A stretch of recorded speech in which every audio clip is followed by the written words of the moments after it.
The Israelites were to observe and follow all of Adonai's regulations and rulings. If they did, he promised that the land would be possessed by them and that the land would not vomit them out. As they were set apart, they were to follow the Torah and distinguish between ritualistically pure and ritualistically impure animals and birds. Mediums, psychics, and witches were to be executed. Any Israelite that had sexual relations with their stepmother, daughter-in-law, and mother-in-law were to be put to death together with who he had incestuous relations with. Additionally, homosexual relations, cursing one's own parents, and adultery were punishable by death.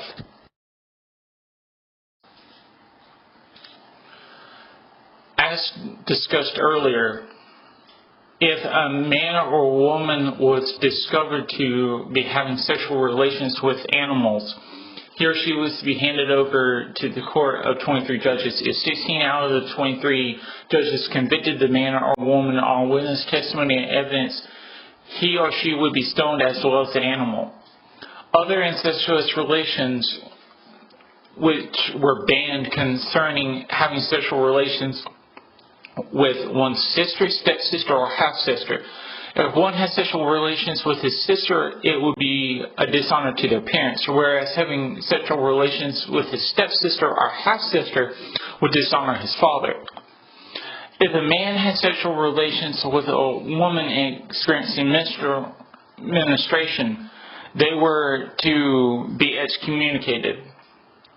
Moreover, the Israelites were forbidden from having sexual relations with, as said before, their parental aunt, maternal aunt, paternal aunt through marriage, paternal uncle, and sister-in-law.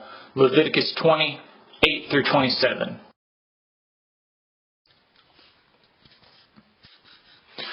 Even though their ancestors came up from Egypt, they were no different from the Philistines, who were from Kephator or Aram, who came from Kerf or Ker. For its sins, Adonai would completely eradicate the kingdom of Samaria, shaking it and dispersing them among all the Gentiles as grains are strained through a sieve. This was done to purify the sinners who thought they would escape judgment.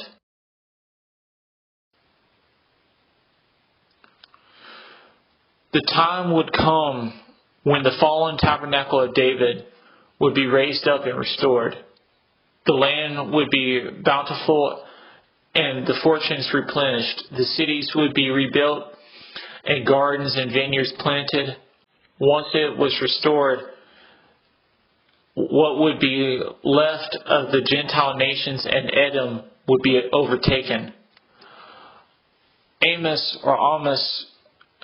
9:15 sums up what the restoration would be like by these words stated by the King of the universe. I will plant them on their own soil, no more to be uprooted from their land, which I gave them. Amos 9:7 through 15.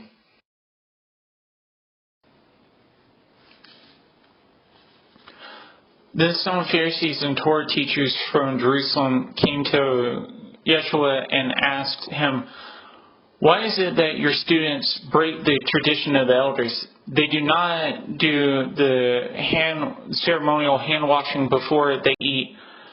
He answered, "Indeed, why do you break the command of Adonai by your tradition?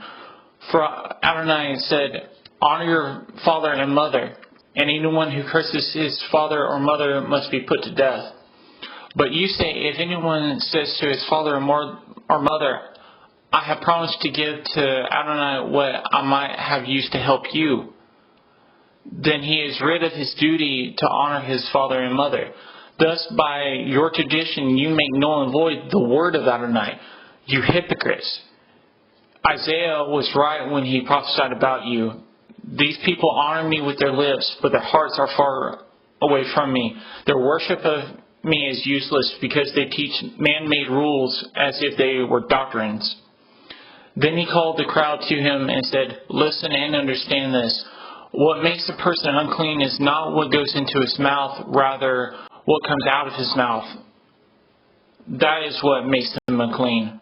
Matthew 15:1-11.